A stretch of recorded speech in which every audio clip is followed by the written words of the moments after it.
The alien ships appeared in Earth's orbit without warning, just as they had done 3 years ago during first contact. But this time they brought something different. Something that glittered in the starlight like a promise and a trap combined into one. Ambassador Sarah Chen floated in the observation deck of humanity's orbital station, watching the massive vessels position themselves in perfect formation. She had been studying alien cultures for 3 years now, ever since the Galactic Council had made themselves known to Earth. She thought she understood them. She was about to learn how wrong she was. The delegation arrived in a shuttle that seemed to be made of liquid silver. When the doors opened, 5 aliens stepped out. Each one represented a different species from the Council. There was Executor Varn, a towering being covered in crystalline plates. Beside him stood Matriarch Isala, whose body shifted between solid and gas. The others were equally impressive and equally strange to human eyes. But Sarah barely noticed them. Her attention was fixed on what they carried between them. A throne.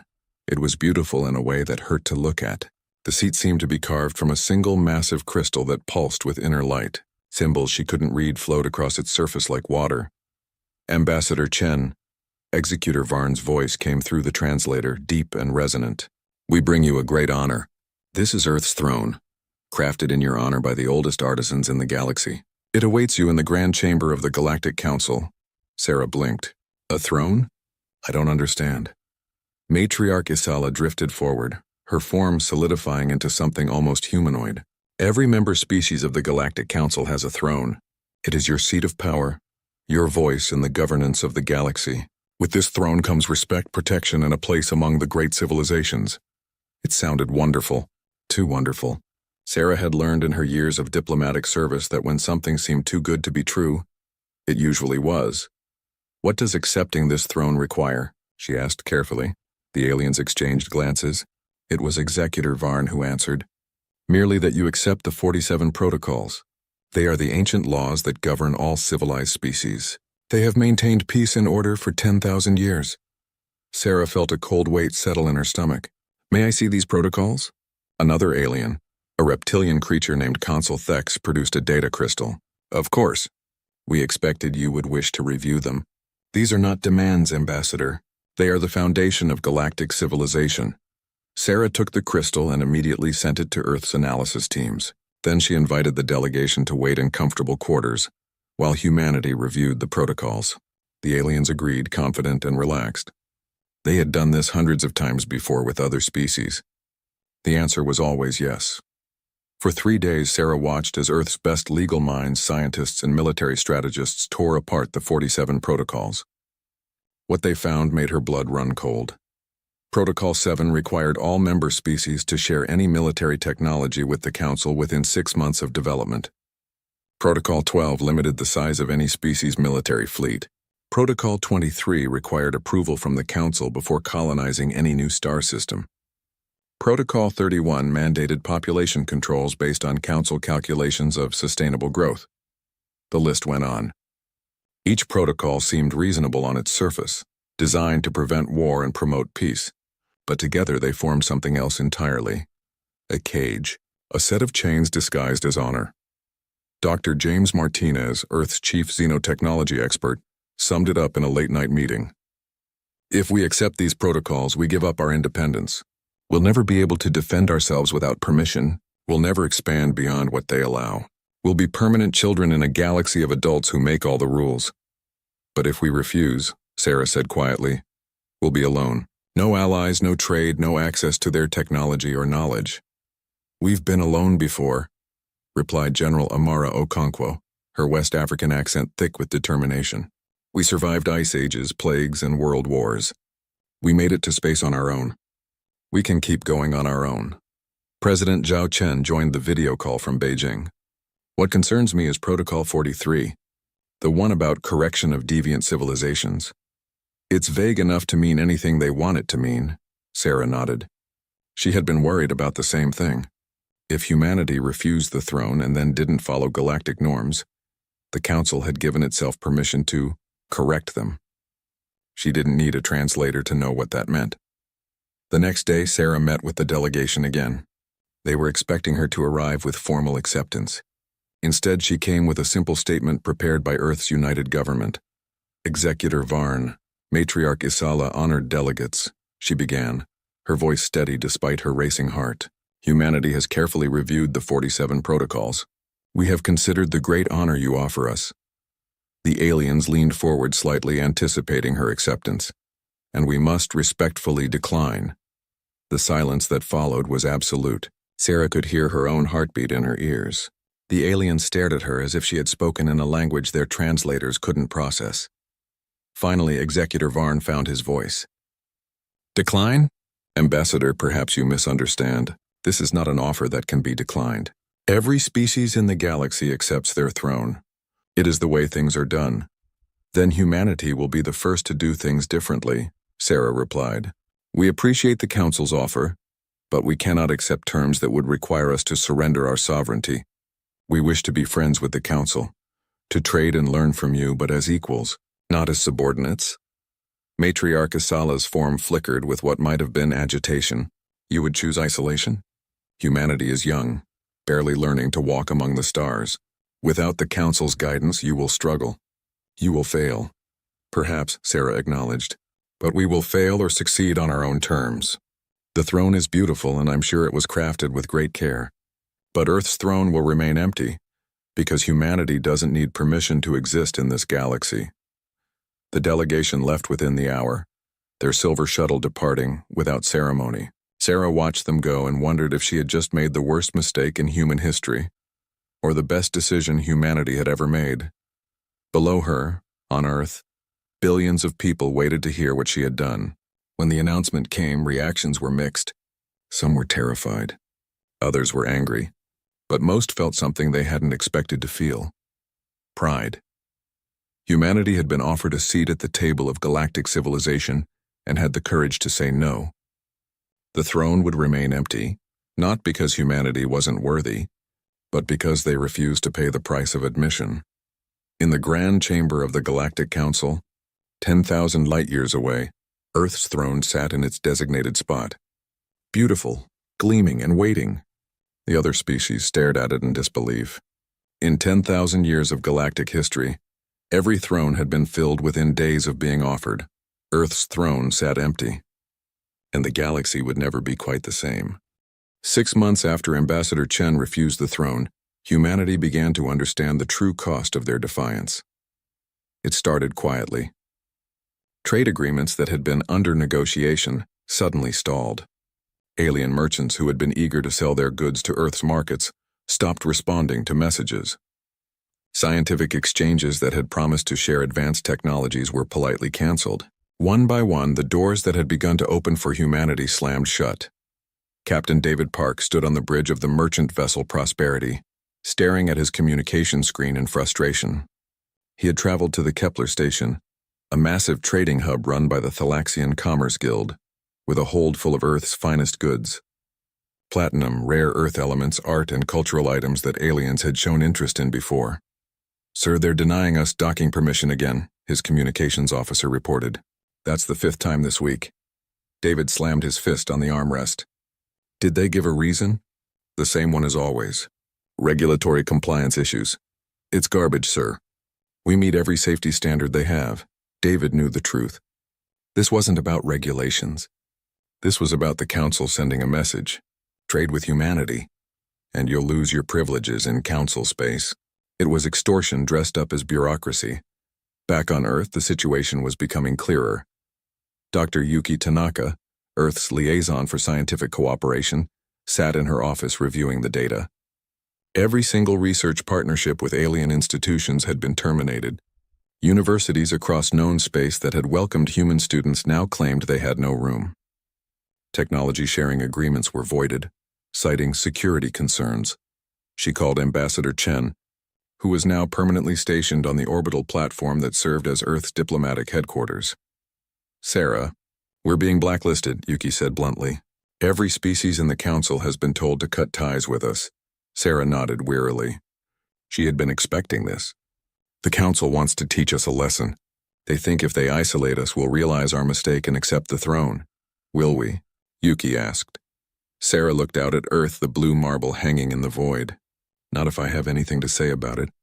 But Yuki, we need to be realistic. We're alone now. Really alone. We need to adapt. Adapting meant changing everything about humanity's approach to space. Within weeks, Earth's governments called an emergency summit in Geneva. Every nation sent representatives. The discussions were heated, but for once everyone agreed on the fundamentals. Humanity needed to become self-sufficient and fast. General Okonkwo presented the military assessment. We have some alien technology samples from before the isolation began.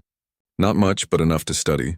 Our scientists believe they can reverse engineer the basics of their FTL drives within 5 years, if we dedicate resources to it. 5 years is too long, argued Minister Zhang from the Chinese delegation. The council could move against us before then. Then we work faster, replied President Silva of Brazil. We pool our resources. Every nation contributes. This isn't about national pride anymore. This is about human survival. The summit resulted in the United Earth Initiative, the most ambitious cooperative project in human history. Every space-capable nation would contribute technology, resources, and personnel to a single goal, making humanity independent of the galactic community that had rejected them. But not everyone in the galaxy was happy with the Council's decision. Kess, a Valorian scientist who had briefly worked with human researchers during the contact period, watched the isolation with growing unease. She had liked the humans. They were curious, creative, and surprisingly kind. The Council's response seemed cruel to her.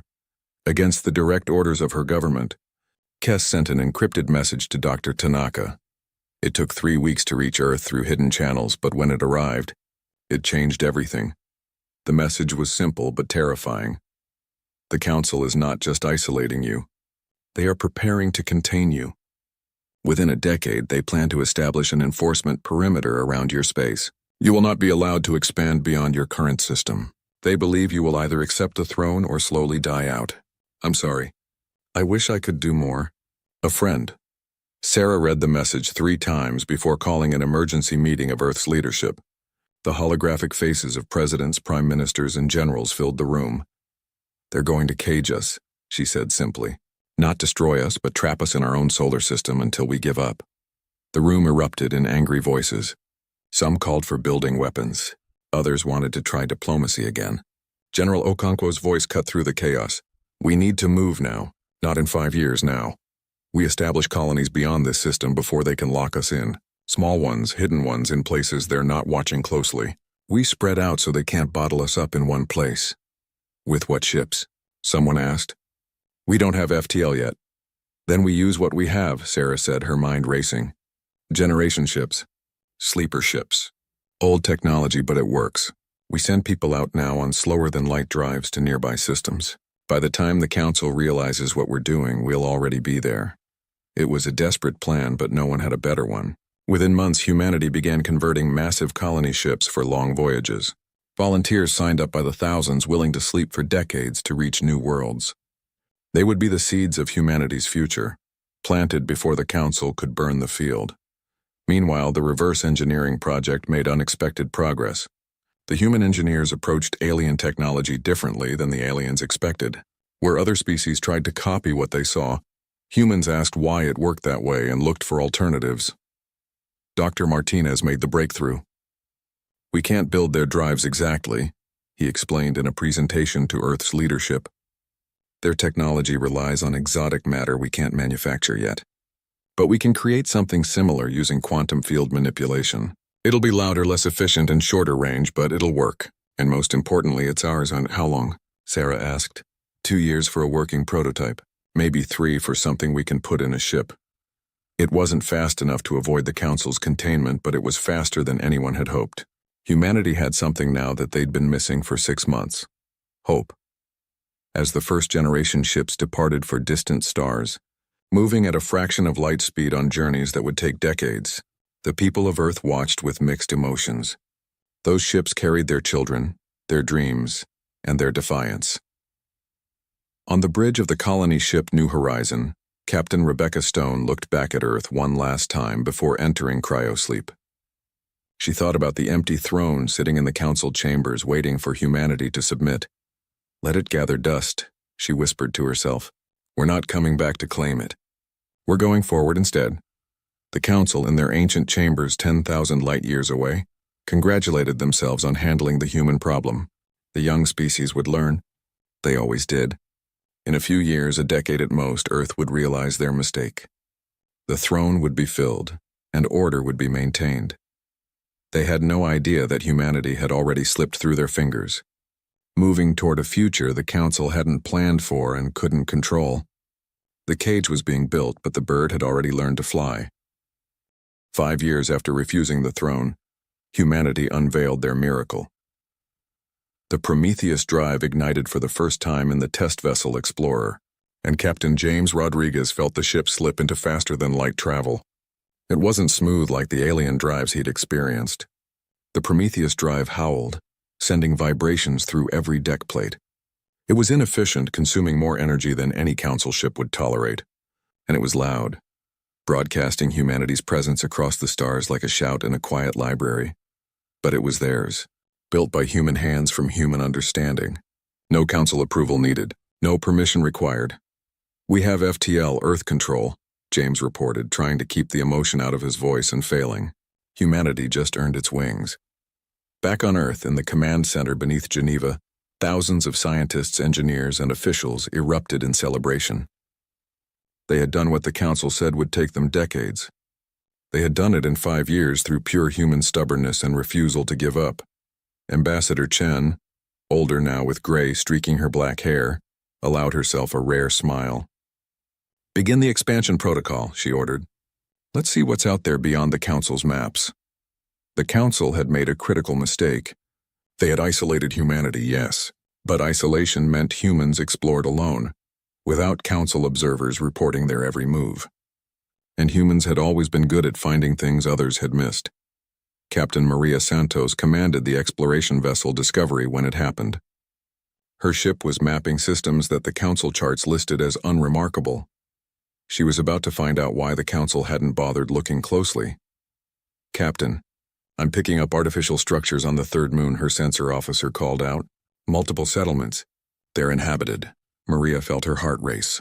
"Any council ships in the system?" "Negative. We're alone out here." Maria made a decision that would change the galaxy. "Take us in slowly. Broadcast on all frequencies. Let them know we come in peace." The beings they met called themselves the Creche. They were small, barely reaching Maria's waist, with 4 arms and eyes that seemed too large for their heads. They lived in domed cities on a moon that barely had enough atmosphere to breathe. Through laborious translation, Maria learned their story. The Creche were one of dozens of species living on the edges of council space. They called themselves the Scattered Peoples. They had territories too small to matter, resources too limited to attract attention, and populations too tiny to threaten anyone. But they paid. Oh, how they paid. "The council enforcers come twice a year," explained Elder Vix, the leader of the largest Creche settlement. "They demand tribute, metal, food, manufactured goods. They call it protection fees to maintain galactic security. But they protect us from nothing. There are no threats out here." "How long has this been going on?" Maria asked. "Since my grandmother's grandmother's time. Maybe longer." "We have paid for 300 cycles," Maria felt anger burning in her chest. This was what the 47 protocols protected. A system where the strong took from the weak and called it civilization. "Elder Vix," Maria said carefully, "what if I told you there's another way?" Over the next 6 months, Discovery and other human ships made contact with 17 different species of scattered peoples. Some were refugees from council space who had fled persecution. Others were species that had developed space travel too late, arriving at the galactic stage to find all the good territories claimed. All of them were trapped in the same cycle, too weak to resist, too useful to ignore, condemned to pay tribute forever. Maria offered them something revolutionary: trade agreements with no strings attached. Fair prices for goods, technology sharing that went both ways, and most shocking of all, defensive alliances that didn't require submission. "But why?" asked a Thalian merchant captain named Zarek, his tentacles twitching with suspicion. "What do you want from us?" "Partners," Maria replied simply. "The council wants subjects. We want friends. We're alone out here, and so are you. Together, maybe we're not so alone anymore." The news of humanity's activities reached the council chambers like a slowly spreading poison. At first they dismissed it. Humans building alliances with insignificant species? Let them. It changed nothing, but then the reports kept coming. Humans weren't just trading with the scattered peoples. They were teaching them, sharing technology, helping them upgrade their defenses, building a network of mutual support that operated entirely outside council authority. Executor Varn called an emergency session. This cannot be tolerated. The humans are disrupting the established order. They're trading with species we consider beneath notice, Matriarch Isala pointed out. Why do we care? Because other species are watching, Varn replied grimly. Already some of our tributary worlds are asking questions. If the scattered peoples can refuse to pay tribute because they have human protection, how long before our own subjects demand the same? The council dispatched a battle fleet to reinforce their point. 12 warships, more than enough to intimidate any minor species, jumped into the system where Maria Santos was meeting with a coalition of scattered peoples' representatives. Admiral Korth commanded the council fleet. His orders were clear: escort the human ships back to their territory. Use force if necessary, but avoid actually destroying them. The council wanted humanity humbled, not martyred. Human vessel discovery. Korth's message came through cold and formal. You are operating in violation of established territorial boundaries. You will power down your drives and prepare to be escorted back to your designated space. Maria looked at the representatives around her conference table. The Kresh, the Thalians, the Valorians who had defected to join the growing alliance. They all looked scared. The council fleet outgunned Discovery by a huge margin. Admiral Korth, Maria replied, keeping her voice steady. We are conducting legitimate trade and diplomatic discussions. We have violated no laws. The 47 protocols govern all civilized behavior in this galaxy. Your presence here disturbs the established order. We never accepted the 47 protocols, Maria said. You can't hold us to rules we never agreed to follow. There was a long pause. Maria could almost hear Korth's teeth grinding across the void. You will comply, or we will force compliance. Then try, Maria said, and cut the channel. What happened next would be debated in military academies for decades. Admiral Korth, confident in his overwhelming firepower, ordered his ships to close with Discovery and prepare boarding actions. He intended to seize the human vessel and bring its crew back to council space for judgment. He had no idea that humanity had spent 5 years preparing for exactly this moment. Discovery's escorts, 4 human warships that had been hanging back, suddenly appeared on sensors as their stealth systems dropped. They weren't designed for stealth the way council ships were. They were designed to hide in the noise of the Prometheus drive's signature, making them invisible until they wanted to be seen. Admiral, we have multiple human warships at close range, Korth's sensor officer reported, his voice rising in panic. Before Korth could respond, every council ship in his fleet lost power simultaneously. Their engines went dead. Life support continued, but weapons, shields, and drives were completely offline. Maria's face appeared on Korth's view screen. Your ships are undamaged, Admiral. My people just convinced your computer systems to take a nap. In about 4 hours, they'll reboot on their own and you can go home. But understand this. Humanity can defend itself and our allies. We don't want war. We don't want to conquer anyone. But we will not be bullied. Korth stared at her in shock. This is an act of war. No, Maria corrected. War is what we would have done if we wanted your ships destroyed. This is a demonstration. Go back to the council and tell them that Earth's throne is still empty, and it's staying that way. And tell them that any species who wants to deal with us is free to do so. We're not going anywhere. As Discovery and its escorts jumped to FTL, leaving the disabled council fleet behind, Maria allowed herself a moment of satisfaction. Humanity had just thrown down a challenge that couldn't be ignored. The empty throne wasn't just a symbol anymore. It was a declaration of independence that the whole galaxy could see. 8 years after the throne was offered and refused, the galaxy learned the truth. Kes had been planning her defection for months. The Valorian scientist had watched with growing horror as the council tightened its grip on information about humanity. Military reports were classified, trade data was restricted, even cultural exchanges were monitored and controlled. The council was afraid and fear made them dangerous. She stole what she could. Files, recordings, historical archives that told the real story of the Galactic Council. Then she boarded a small research vessel, claimed she was conducting a survey mission, and pointed her ship toward human space. It took 3 weeks to reach Earth's orbital station. When she arrived, she requested asylum, and an immediate meeting with Ambassador Chen. Sarah Chen had aged noticeably in 8 years. The stress of guiding humanity through isolation and toward independence had taken its toll. But her eyes were still sharp, and she listened carefully as Kess laid out what she had discovered. The thrones are not just ceremonial, Kess explained, her form flickering between solid and energy as her anxiety grew. They are compliance devices, Sarah leaned forward. Explain. Kess pulled up holographic displays showing complex neurological scans. Each throne is embedded with technology that interfaces with the neural patterns of whoever sits in it. It releases specific compounds and energy patterns that alter brain chemistry. Very subtle, very gradual. Over time, the occupant becomes more agreeable, more willing to accept the status quo, less likely to challenge authority. Dr. Tanaka, who had joined the meeting, stared at the data in disbelief. They're mind control devices. Not exactly, Kess corrected. The person remains themselves. Their personality, memories, and thoughts are intact, but their emotional response to authority changes. They become more trusting, more cooperative. The council doesn't control what their representatives think. They control how intensely they're willing to fight for those thoughts. Sarah felt sick. Every species that accepted a throne has been subtly manipulated for thousands of years, Kess finished.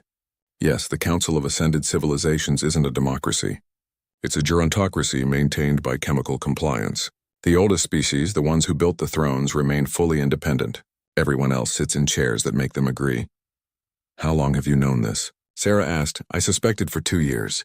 I only confirmed it 6 months ago when I accessed restricted archives. The founding species, the original 5 civilizations that created the Council, they knew exactly what they were building. A system that would never change because no one would want to change it strongly enough to fight. Sarah stood and walked to the window, looking down at Earth. They had been right to refuse. If they had accepted the throne, humanity would have slowly lost its edge, its independence, its willingness to challenge injustice. They would have become another voice in the chorus, singing the same song everyone else sang. We need to tell everyone, Dr. Tanaka said. Every species in the galaxy deserves to know. They won't believe us, Kess warned. The Council will call it propaganda. They'll say humanity is lying to justify their rebellion. Then we need proof they can't deny, Sarah said, turning back to them. Kess, can you remove the compliance technology from a throne without destroying it? Kess's form solidified as she considered. Possibly. If I had access to one, but the thrones are kept in the Grand Chamber under constant guard. Sarah smiled grimly. Then it's fortunate that Earth has one. It's been sitting in storage for 8 years. They worked in secret for 3 weeks. Kess carefully dismantled Earth's throne, documenting every component, every circuit, every chemical reservoir. The evidence was damning. The throne contained enough neurochemical manipulation technology to run a small hospital. It was sophisticated, elegant, and evil, but even as they worked, the galaxy was changing. 3 other species had begun questioning their relationship with the Council. The Yethrin Collective, a proud warrior species, had noticed that their representatives returned from council sessions far more willing to compromise than when they left. The Corvin hegemony had discovered historical records showing their ancestors had been fierce opponents of galactic centralization until they accepted their throne. Most significantly, the Talax Union had done the unthinkable. They had removed their throne from the council chambers and placed it in a museum. The council had been furious but couldn't act overtly without revealing their hand. The Union claimed they were preserving a historical artifact. Everyone knew what it really meant. Meanwhile, humanity's alliance with the scattered peoples had grown into something that worried the council deeply. The Free Trade Zone, as it was now called, included 47 different species. They traded freely, shared technology without restriction, and maintained mutual defense pacts. Most importantly, they operated completely outside council authority. Small species that had been paying tribute for centuries suddenly had an option. Join the Free Trade Zone and humanity's fleets would protect them. The tribute payments stopped. Council enforcers who arrived to collect found human warships waiting. And after what happened to Admiral Korth's fleet, No council commander wanted to test humanity's capabilities again. In the Grand Chamber, Executor Varn faced the reality of the council's first genuine crisis in millennia. His fellow councilors argued among themselves, their voices rising in the vast space. "We must act decisively," Matriarch Isala insisted. "Humanity is dismantling everything we've built." "We offer them the ultimatum," Varn declared. "They accept the throne and submit to the protocols, or we launch a full interdiction. No trade, no communication, no travel in or out of their space. We surround them completely." "And if they refuse?" asked Consul Thex. "Then we maintain the blockade until they collapse. They're still a young species. They cannot survive forever without resources from outside their territory." The ultimatum was delivered with great ceremony. A council delegation, larger than the first, arrived at Earth's orbital station. They carried the same throne that had been refused 8 years ago, polished and perfect. Ambassador Chen met them in the diplomatic hall, but this time she wasn't alone. Representatives from 47 scattered people species stood with her. So did delegates from the Talax Union and observers from a dozen other council species, who were quietly questioning their own thrones. "Executor Varn," Sarah said formally, "we received your ultimatum. We have prepared a response," she gestured, and a transport vehicle rolled into the hall. It was large, covered with a cloth. With a dramatic pull, the cloth fell away, revealing an empty transport container. Inside the container was a simple placard. The words were written in every major galactic language. Earth's throne was always empty, because humanity never needed permission. The silence was deafening. Sarah continued, her voice carrying through the hall and being broadcast across the galaxy through channels the Council couldn't block. "We understand what the thrones really are now. We know about the compliance technology. We have proof documented by one of your own scientists, and we're sharing that proof with everyone." Varn's crystalline face somehow managed to convey shock. "You lie. You fabricate evidence to justify your rebellion." "Then examine our throne," Sarah replied calmly. "We still have it. We've dismantled it, studied it, and documented everything. You're welcome to verify our findings, unless you're afraid of what you'll discover." The broadcast reached every council world simultaneously. Billions of beings watched as Kess presented her findings, showing neurological scans, chemical analyses, and historical records that the Council had tried to bury. The evidence was overwhelming. On the Yethrin homeworld, warriors demanded their throne be examined. On Corva Prime, scientists began immediate analysis. On 70 different worlds, citizens who had trusted their governments implicitly began asking uncomfortable questions. The Council's authority didn't collapse immediately. Systems built over 10,000 years don't fall in a day, but cracks appeared. Wide, spreading cracks that no amount of official denial could seal. Sarah watched the Council delegation leave in stunned silence. They took the empty transport with them, the placard still visible through the transparent sides. That placard would be seen by billions as the delegation traveled back to the Grand Chamber. "Do you think it will work?" Dr. Tanaka asked quietly. "I think," Sarah replied, "that we just showed the galaxy what freedom looks like. And once people see it, they can't unsee it." In the Grand Chamber, hundreds of thrones sat in their designated spaces, all filled except one. Earth's throne remained empty, now not as a symbol of defiance but as a reminder that power given can be taken away, but power claimed and defended can never truly be lost. 10 years after humanity refused the throne, the Galactic Council launched its final gambit. The interdiction fleet was the largest military force assembled in 3,000 years. 500 warships from 30 different species, all bearing the Council's insignia.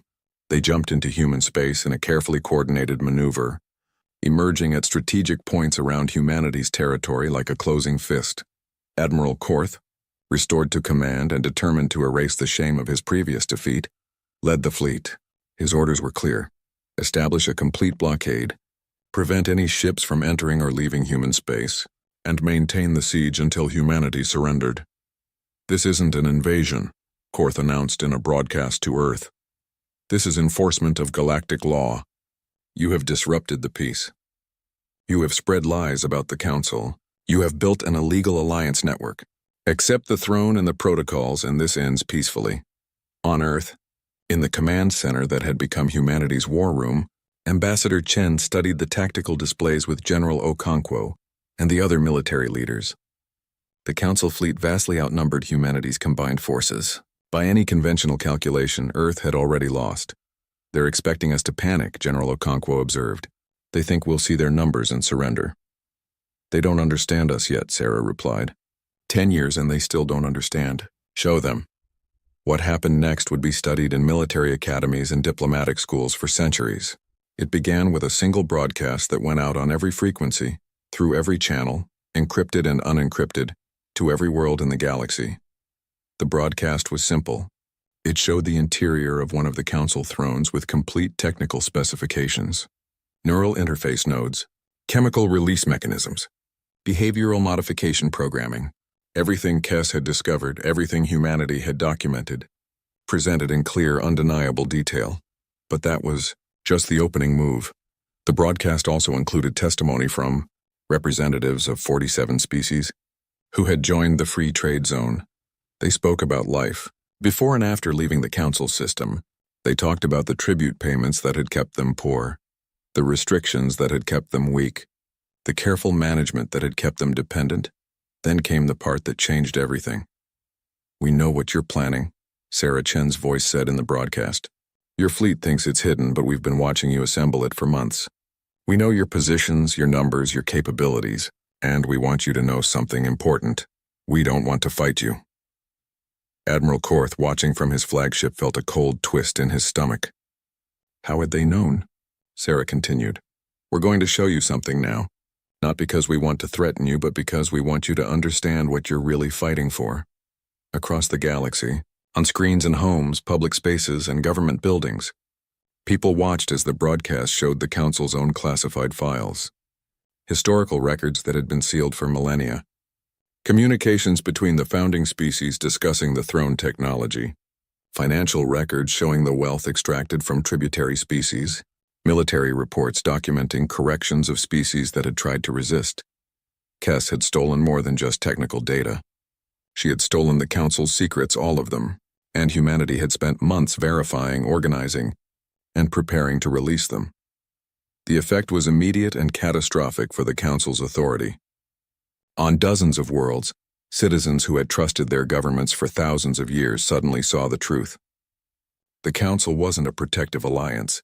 It was a control system designed to keep the founding species in power forever. Riots broke out on 12 Council worlds within hours. On 40 more, governments faced massive protests. Species that had sent ships to join the interdiction fleet suddenly recalled them, needing those warships to maintain order at home. Admiral Korth watched his fleet disintegrate. The Yethrin Collective recalled all their vessels. The Corvin hegemony ordered their ships to return home immediately.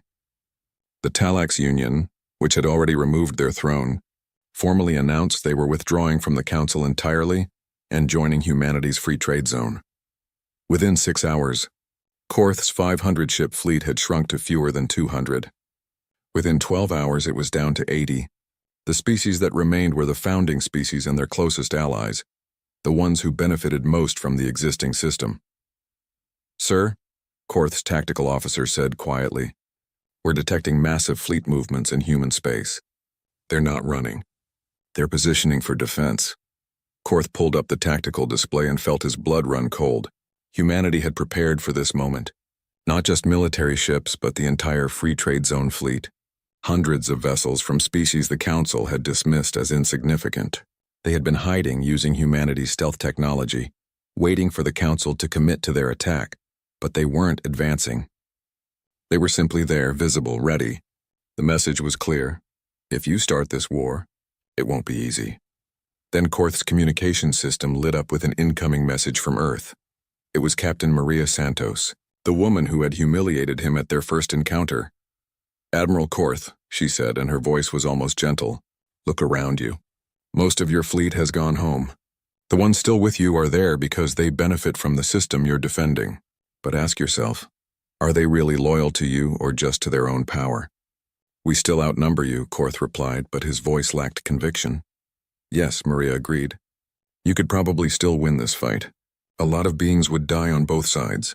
But Admiral, what would you be winning? The right to maintain a system based on lies? The right to keep using mind control devices on your allies? The right to extract tribute from species too weak to resist? Korth was silent. He had been a military officer for 40 years. He had believed he was serving a just cause, maintaining galactic peace. But the broadcasts had shown him documents he had never seen, recorded conversations between council leaders discussing how to keep subject species manageable. He thought of his own grandson, who had asked him just last week why the scattered peoples had to pay tribute if they were already so poor. Korth hadn't had a good answer then. He didn't have one now. What do you want? He asked finally. We don't want your surrender, Maria replied. We don't want to conquer anyone. We just want to be free. And we want everyone else to have that choice too. Take your fleet home, Admiral. Tell the Council that Earth's throne is staying empty. Tell them that any species that wants to remove their throne is welcome to do so. Tell them that the galaxy is big enough for different ways of living. Korth looked at the remaining ships in his fleet, 80 vessels crewed by beings who still believed in the Council's mission, or at least believed in maintaining their own privileges. He thought about the war that would follow if he gave the order to attack. The casualties, the destruction, the hatred that would poison the galaxy for generations. He thought about his grandson's question. Why do they have to pay? All ships, Korth broadcast to his fleet. We're standing down. Return to your home ports. Admiral, one of his captains protested. We have our orders. And I'm giving you new ones, Korth replied. This war is wrong. I won't start it. As the remaining council ships disengaged and began their journeys home, something unprecedented happened across the galaxy. 40 species formally withdrew from the council. 30 more demanded emergency referendums on their membership. A dozen species removed their thrones from the Grand Chamber and placed them in museums or destroyed them entirely. The council didn't collapse overnight. The founding species still controlled vast resources and territories, but their absolute authority was broken. For the first time in 10,000 years, species had a choice. Within months, the scattered peoples and the reformed council species created something new, the Galactic Commons. It was a loose federation where membership was optional, trade was free, and no one sat on a throne. Species could join, leave, or remain independent as they chose. Decisions required consensus, not submission. Sarah Chen, now in her 60s, stood in what had once been the Grand Chamber. The council had abandoned the station, leaving it to whoever wanted it. The Galactic Commons had claimed it, but they had made changes. All the thrones had been removed. The great circular room now held simple chairs arranged in small discussion groups. No hierarchy, no manipulation, just people talking to people. A young human officer approached her. Lieutenant Emma Park, Captain Park's daughter, wore the uniform of the Commons Peacekeeping Force, a volunteer organization dedicated to protecting species from actual threats. Not from independence, Ambassador Chen, Emma said formally. We're preparing the station for the first General Assembly. But there's a question. Earth's throne is still in storage. Some people think we should display it here as a memorial. What do you think? Sarah walked to the center of the chamber where Earth's throne had once been designated to sit. The space was empty now, just like it had been for 10 years. No, she said finally. Don't display it. Don't destroy it either. Keep it in storage where people can study it, learn from it. But don't give it a place of honor. That empty space right there? She pointed to the spot. That's Earth's real throne.